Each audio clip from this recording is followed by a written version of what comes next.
and welcome to the CAFMA Connect. I'm your host, Fire Chief Scott Freitag, and back with me again, the dynamic duo of Assistant Chief of Operations, John Feddema, and myself. John, I know this isn't your favorite thing, but welcome back.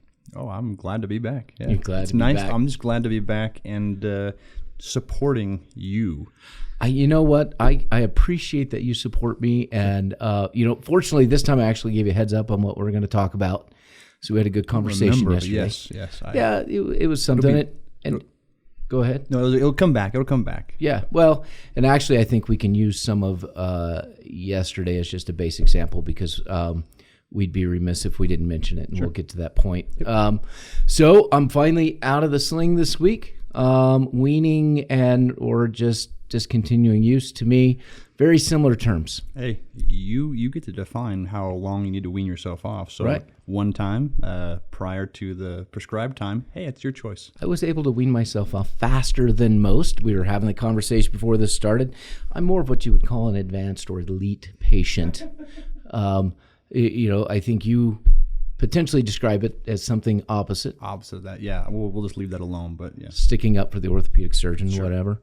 So I'm reading a book right now, which happens sometimes. I know that's one of your favorite pastimes as well, is Indeed, reading. Yes. Actually, my favorite pastime is listening to the books that you read. Oh, perfect. Yes. So please, enlighten me. So I'm reading a book called You're It, and the Naval Postgraduate School sent it to the class at the end of our program, and the premise of the book is meta leadership, but when a crisis occurs, you're the one that has to lead it. Let's say you're the person in that position. Sure.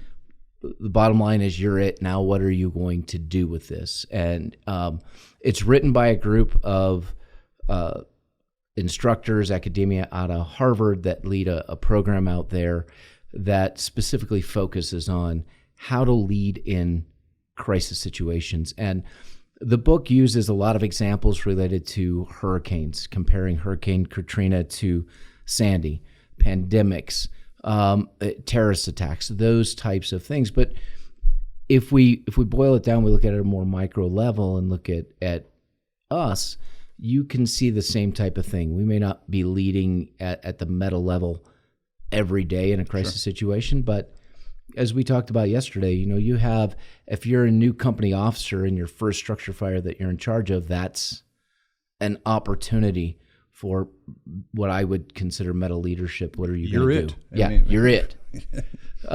Or if we had a large hazardous materials incident out here, or the initial startup of wildland fire, all of those types of things are opportunities to practice meta leadership. Sure. And I think we talked about it yesterday. Like I say, I'm remembering the conversation more now. But that happens, like I say, not even on those big incidents, but in some of the smaller ones. And you look at the way our department is 369 square miles and 10 stations. We run very lean for those stations. Right. So we have, use all those examples you just gave, we have crews that could be it for a while. Yes. And you're responsible for moving forward. Sure. What moving forward looks like, it all depends on the incident itself, but required to make a decision, protect the personnel that are there, but make an effect on the incident of some source.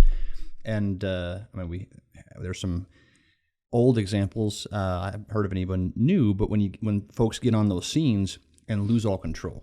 And it becomes an emotional response, and you hear them get over the radio and say, "Hey, give me everything you got," versus going through a logical progression. Sure. Like, here's what I have, here's what I need, and here's how I'm going to go about getting it. So, and we experienced that with a flash flood, some years ago, that we responded to assist another agency, and the initial call out was, "Send me everything," which prompted phone calls from around the state to us going, "What is happening up there?" They're just asking, "Hey, do we need to send everything? What do we have?" Sure. And those are times that you really need to practice that meta leadership. And part of that, as you mentioned, is controlling your emotions in those incidents. And that goes back to, we talked yesterday about you default to your level of training. Yeah. And so are you continually learning and honing your craft so that your default level is to a place where you can control your emotions and understand what you need to do to address the event. Because the reality is, and I think Ron Fain captured this very well after Fire Ops 101. He said, what impresses me the most with firefighters that I've seen after going through this program is you have to continually shift or pivot from we're on a structure fire, now we're on a car crash, now we're on a medical call, now we're on a hazmat incident. And that can all happen in one afternoon. Yeah.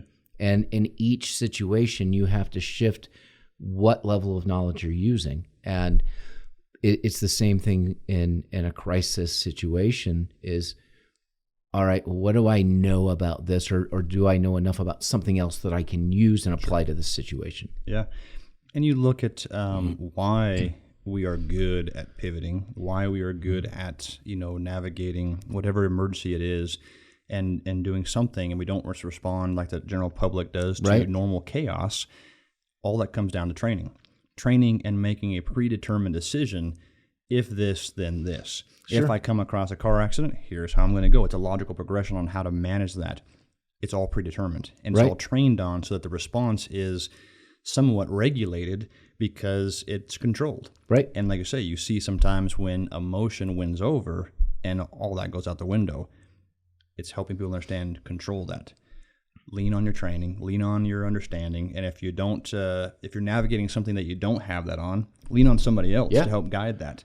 And we see it at all levels. You see it even at the crew level, dealing with a personnel issue. Emotion takes over sometimes, and all logic goes out the window on how to effectively, move somebody in the right direction. Comes down to training, comes down to making a predetermined decision, how I'm going to respond, how I'm going to act. Well, and so one of the examples they used in the book was, it was 1975, military base. I can't remember what state it was in. Then orthopedic surgeon who was on as the person in charge that day of the military base in the hospital. And he was sitting in his office reading an ortho magazine. I don't know how you do that, but I guess if that's your... Ortho Monthly? Or that's your profession. I get it. He'd probably look at us and say, how are you reading that? Yeah. And pretty mundane. I mean, I was spent some time in the military and not surprisingly spent some time at military hospitals Go figure. Hurting myself. But, not a lot happening. And then across base, they're doing some basic, what they do every day, and they're transferring some missiles, some ordnance. One of them falls off, hits the nose, proceeds to explode, and then explodes several other missiles. And then he gets a frantic phone call at the hospital that says explosions, 50 to 100 people, people bleeding all over the place. And in those first moments, he said, "Oh my God, what do I?" And he just took a deep breath and said, "Calm down. You've trained for this. You know what to do." And he called his staff together and he said, "Here's what's going on. We've trained for this. We know what to do. It's okay." And he started making assignments. We know we're going to need this. You set this up. We're going to need this. You set that up. Calling civilian hospitals for additional supplies. And then all of a sudden the military jeeps start rolling in with wounded and just dropping people off and triaging. And he maintained that focus and calm, which allowed his staff to maintain focus and calm. Yeah. And while they had to make a couple of amputations that day, no lives were lost. Yeah. And I think you can attribute that, and I think that's what the authors are getting at, is because of the way he controlled himself in that situation, defaulted to his training and command, command presence, they were able to focus and get the job done. Well, it proves that the outcome is better when you maintain control and you use all the resources available to you. And it's like you say, especially as that high-end leader at that point, your job is to coordinate everybody else. And if you can organize that calm, the production, even in that chaos, and the results were probably much better than if he would have defaulted to the emotional part of it. Usually that comes later in some of those incidents, but and default to that emotion and let that take over and just start yelling at people to do something, versus organizing people to do the right thing. Yeah, here's where you go. Another example they used was the H1N1 virus, and we're not going COVID, we're talking H1N1. They do point out the differences between the approach to H1N1 and the approach to COVID, but we're going to focus on H1N1. And what they did in that situation was the leader of the CDC brought in experts from the field and policymakers, all who had differing opinions, and all opinions were... How can experts have different opinions if they're expert knowledge? Yeah, I thought all experts were just... Don't they all just agree if you're an expert? Experts, yeah. Yeah, you just agree. This is the path, and don't, whatever you do, don't divert from the narrative. Disagree. Don't disagree. Don't disagree. You can disagree as long as it's in That here. might have been a little COVID. Right. All right. But I think it was appropriate. Yeah, we're back. Sorry. I'd like to point it out that you started it. Thank you. Yeah. But they brought the different folks together, the differing opinions, and they used verifiable data, measurable data that they could look at and formulate a plan. And they knew the virus could be deadly. Mm-hmm. They knew that it could have a more significant impact on pregnant women. They knew that some people were going to die, and there wasn't anything that was going to stop that. It's a virus, so you're not going to eradicate it. You have to figure out how to control it. And they formulated a plan and recommendations that they then went public with. Mm-hmm. And those were, hey, cough in your elbow, wash your hands, use general precautions, but don't shut down the economy. Don't try to mask everyone up with masks that on the side of the box say these will not stop a virus. Don't do those things. And they even talked about at one point shutting down schools for 2 weeks. But because of the collaborative spirit and the willingness to listen to varied opinions, varied expert opinions, because there are a lot of people in fields that have differing opinions. Sure. I think that the United States, and what they were pointing out was they had a very effective response to H1N1. Sure. And again, it was that meta leadership. It was the idea that, okay, you may know something I don't know, so I want you at the table with me. Yeah. You may disagree with what I'm saying. Yeah. I want you at the table with me so that we can have a conversation, come to some sort of agreement on what that looks like. And it may be that I'm wrong and you're correct. Sure. And that's okay. Or this is the best we know in this moment. It's the best decision we can make. And if we find out it's not, we'll pivot. Mm-hmm. And I think that's an important point to get across as well, is that in those initial moments of the crisis, you in the leadership position, you have to look at the situation and say, okay, here's what I know right now. Yeah. I have to take decisive action. So this is what we're going to start doing. But you also have to have a willingness to say later on, when new information is presented or new verifiable data, you say, okay, we need to shift what we're doing. We need to adjust the plan. Yeah, and I think go back a little bit to what you're talking about as far as bringing people to the table that disagree. That's huge in terms of moving forward, because we're not all going to agree. And obviously, we were making a joke of it earlier. Right. All those experts that don't agree. I think experts, that term is used too loosely these days. You have people that know a little bit more about something. You have some that believe they know a little bit more about something. And you bring those folks to the table and come up with a common solution. Right. Don't let one group drive it. Simply go back to what you mentioned as far as being the popular narrative or something like that. We should be able to disagree and still be looking to understand, like, okay, how did you get to that mindset? Right. Whatever you're saying, I'm listening to find out not just what you're saying, but how did you get to believe that this was the right way, right direction? And we've lost that. Basically, if you disagree, then with me, then I'm cutting you off, I'm shutting you out, and I'm not even going to engage. Yeah. And we are taking our example from the politics, which is never a good thing. No, and that's this is the popular narrative. You can't disagree with this, period. Sure. And we won't even allow alternative information out. We're going to shut it down. And that to me is an amazing place to be. Yeah. Where we are today. It's completely different. And what the author said at the end of this, one of the sections on H1N1 is they haven't done the same thing with COVID. Sure. Which basically there hasn't been real leadership in the direction we're going. And you can't blame that on either party, because both parties had a hand in where this started and where we are today. But it's certainly, the situation's become politicized and weaponized. Sure. In what I wrote in the review this week, I said, the response to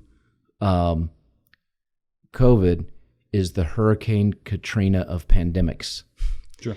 It lacks all leadership and direction. And when we first learned about COVID, I was in Moab, hoping to get quarantined there for the duration, which would mean I'd still be there. Yep. And I was okay with that. I was busy here buying toilet paper.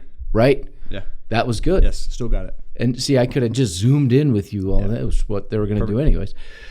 But we met as a team, and we said, okay, we've got this pushback of shut down, don't shut down. We've got this. And we started with, where's our infectious control policy? Have we measured that against what we know about this virus at this time? And the answer was yes. Okay, so we've got a policy. We can put that in place. We're going to follow that, which means that we're going to require a little more PPE on anything that is known. At first, we were like, we don't know, because you don't know what's coming in through 911. But after a few months, we shifted back to, look, we measured our policy against this in the beginning. Let's just follow it. Sure. And we even navigated a little bit of that, like I say, that information that came through by putting in, additional, we called it a duty medic, but putting in additional personnel to help screen some of those calls, almost trying to help personnel get a level of comfort on what they were responding into. So obviously, like anything else, there's a lot of fear related to an incident like that. And I think go back to that discussion, I think it's important to understand that we didn't all agree on every aspect of it, every aspect of where we were going, but we came out with a common solution. Right. And we moved forward with that. And I think that was the important part. We were stronger because we disagreed, and because we ended up navigating those disagreements in a positive way. Well, and the other part of that was we asked questions of people in positions different than us. Sure. And I didn't see that a lot, really. It was interesting. I didn't see people asking a lot of questions like, our ICUs are at 90% capacity. Okay. Who's in them? Are those cardiac patients, diabetics, people with respiratory illnesses, or are they all COVID? Because you're leading towards, we're full of COVID patients, but in reality, here's the real numbers, and trying to get that information. And some of the responses I'd get back were, well, I don't have that information. Well, if you don't have that information, how do I rely on your data that you're putting out there? Sure.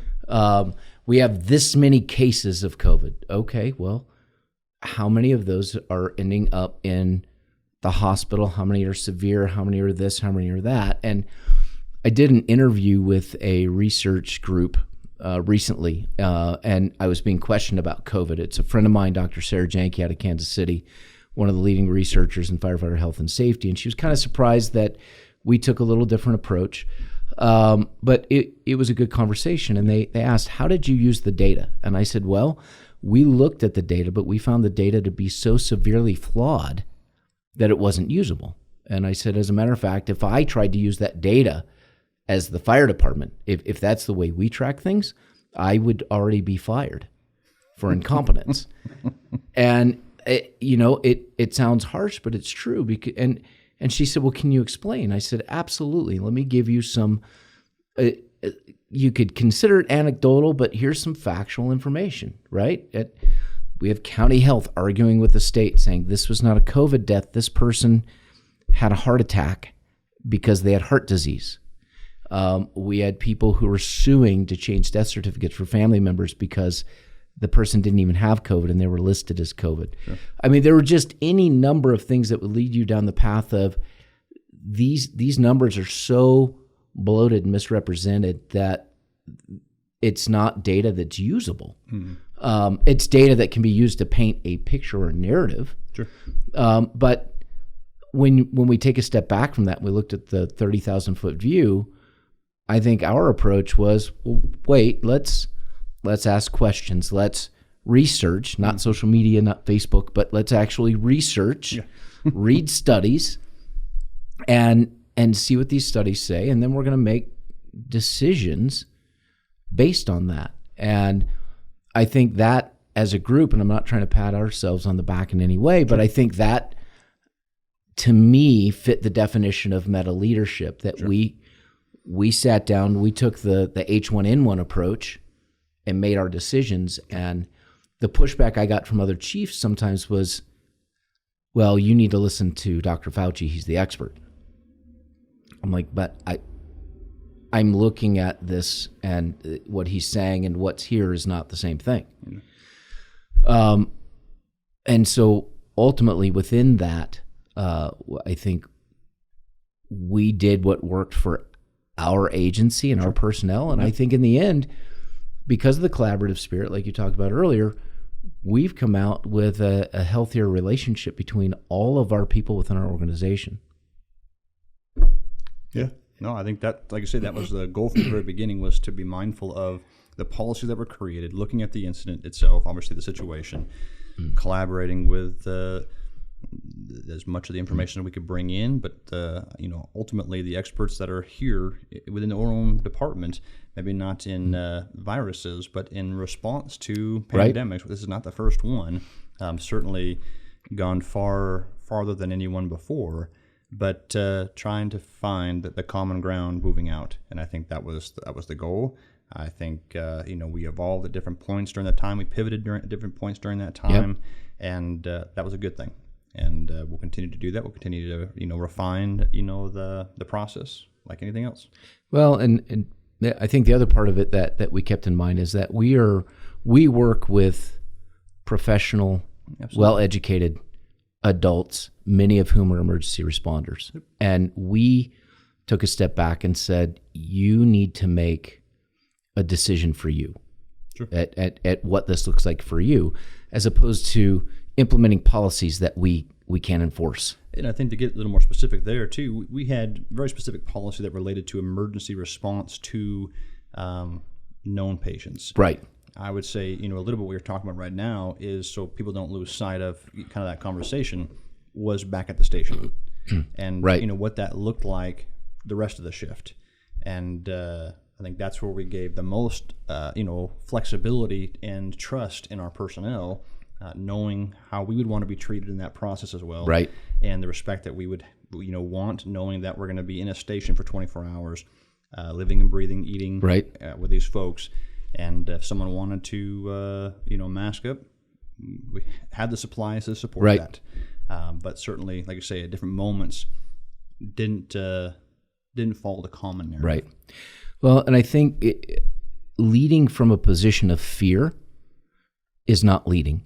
Sure. That definitely doesn't fit the definition of meta leadership. And that's what we're seeing today. That's what we've seen throughout, is this. We have to instill a level of fear in people to coerce them to do something. And that is such an unhealthy place to be.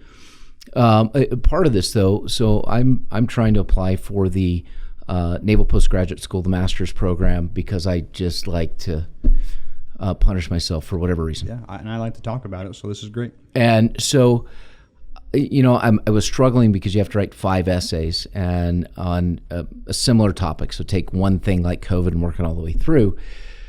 And so I finally reached out to one of the ladies at Heather over at the Naval Postgraduate School, and I said, hey, I'm struggling with this. And so we talked about it. And I said, look, the thing that's in the forefront, the big Homeland Security thing that I'm dealing with today is COVID. And I said, but I didn't take the same approach as other people, and I'm concerned that if I use that as an example, the committee may look at that and go, this guy shouldn't be in here because You're out. He didn't follow the scripted narrative. He didn't follow the experts. And I said, and we researched everything as a team. We collaborated. We asked a lot of questions. So if somebody said it's X, we would ask, well, why do you say it's X? Because what we're seeing is this. Can you be more specific? And she said, no, that's perfect. They want to see that people can think differently, and handle a situation. And so I'm like, all right, well, we'll use that then. I just still have to figure out how to write it. One of the things that, in getting back more on topic of meta leadership that we saw. I thought you'd said we weren't going to go on down, we were going to avoid the COVID. We went down pretty far. So we did. And I'm sure we insulted some people, and I can tell you, and if you read the review this week, some will be insulted. Not an insult. It's No. merely a disagreement. That's all right. It's a differing opinion. I think this thing's been a catastrophe, and other people think that they should bow to the experts. Sure. And that's where we're getting new cards that just say experts on them, and that way, well, no, look, I'm an expert. I have a card that says It would it. make me feel better. Yeah. It's not true, but it would. We're going to take assistant chief off. Doesn't matter what expert stands for. You're an expert. Yesterday we had a tragedy in Prescott Valley Police. You and I were both there, and first and foremost, thoughts and prayers to Prescott Valley Police Department, our partners over there, friends, family. But I want to say that their command staff, who have never dealt with a death in their organization of anybody, I think they stepped up, and I believe from what I saw that they displayed that meta leadership that we've been talking about. I was just really impressed with those guys and what they did, because they pulled their staff together. They reassigned the investigation to other agencies each step of the way. And were they emotional? Yes. Yeah. Did they make emotional decisions? No. Correct. They did not. There's a big difference there. And they directed, they collaborated, they asked, hey, we haven't done this. Yeah. And they maintained focus on the health and well-being of their police officers. But from a meta leadership perspective, they have an interim chief right now, and Jeremy said, okay, here's what we need to do. And he brought his team together, and they collaborated. Yeah. James, Jason, Nancy, everybody came together and said, here's where we think this needs to go for today. Here's what tomorrow may look like, but we don't know yet. Tomorrow morning we'll gather back up. We'll meet again. We'll look at new information and see what we need to do. Yeah, and I think, like you say, I think they did a great job bringing calm to the chaos. And, at the same time, our kind of role is support. And I think being present and supporting it, these times are very, what they're dealing with right now can be very emotional and cause a lot of challenges within the organization. And again, I think they did a good job kind of just, like I say, focused on the health of the officers and organizing people, checking on people, giving, just opportunity to laugh, to cry, to seek counsel, whatever help looked like to them, that's what they provided. Right. And I think that was an awesome opportunity. And again, it's just reminding folks, if you're not okay, seek help, seek someone to help you get out of that. And at the same time, it's all right to be okay. It's all right to move forward and understanding the whole nature of what happened. It's all right to be in either spot, but figure out how to keep moving forward. And I think that's where they did a great job as a leadership team on trying to create that path forward. Well, and I like the fact that when they got to their gathering place, which not at the police station, they had to be on a neutral ground. When they got there, you started to see significant others of some of the officers come in. They were assigning liaisons to those they knew were really close to this officer so that they could check in on them. They really rallied around their people. And I thought that just overall, the entire command staff demonstrated a high level of meta leadership through controlling emotions, through caring for others, through providing for others, including the deceased family. And they continue to show that today. And so a shout out to those folks for that. So from there, I think this is probably a good place to close it out for the week. Sounds good. Meta leadership, the bottom line really is no one is ever really an expert because information changes all the time, right? You have to continue learning. Some people know a bit more about a topic than others.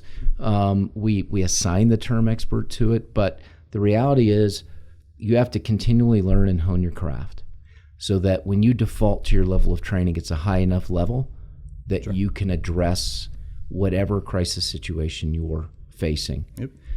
And I know we're closing out, but the other thing I would tap into on that is that goes professionally and personally. Yes. And I think a lot of times we don't spend enough personally planning for the crisis that we have in our own personal lives. And that's one of the things I put in my application when I submitted it for the Mighty Oaks was I've spent thousands of hours training myself to respond to incidents as a leader, as a firefighter. I can't say that I've spent a whole lot of time making predetermined decisions for some of those challenges we face every day in our personal lives. Right. So I think reminding folks the work is on both aspects. Yeah. No, and you just don't know what to prepare for. So just prepare for everything that you can. Correct. Personally, professionally, have that support network like you and I talked about yesterday. And we are going to close out, but one of the things that you said yesterday, and I think it's vitally important, we should put it out here, is that it seems like we're in an era or a time where people have lost hope. Mm-hmm. And you have to maintain a level of hope. You have to get back to that place.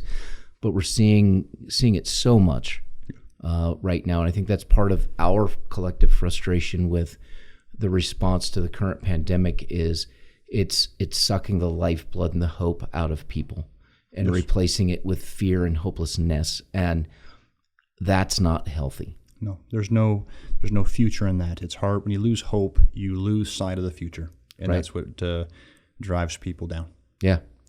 So until next week, continue to go out, continue to plan, continue to learn, continue to execute. Really work to control your emotions. I mean, that's a big key factor, I think, is controlling your emotions and default to that level of training, but train yourself so that your level is high enough to deal with it. So, John, thank you for being back on. I know we have to go meet with the police department, so have a good week.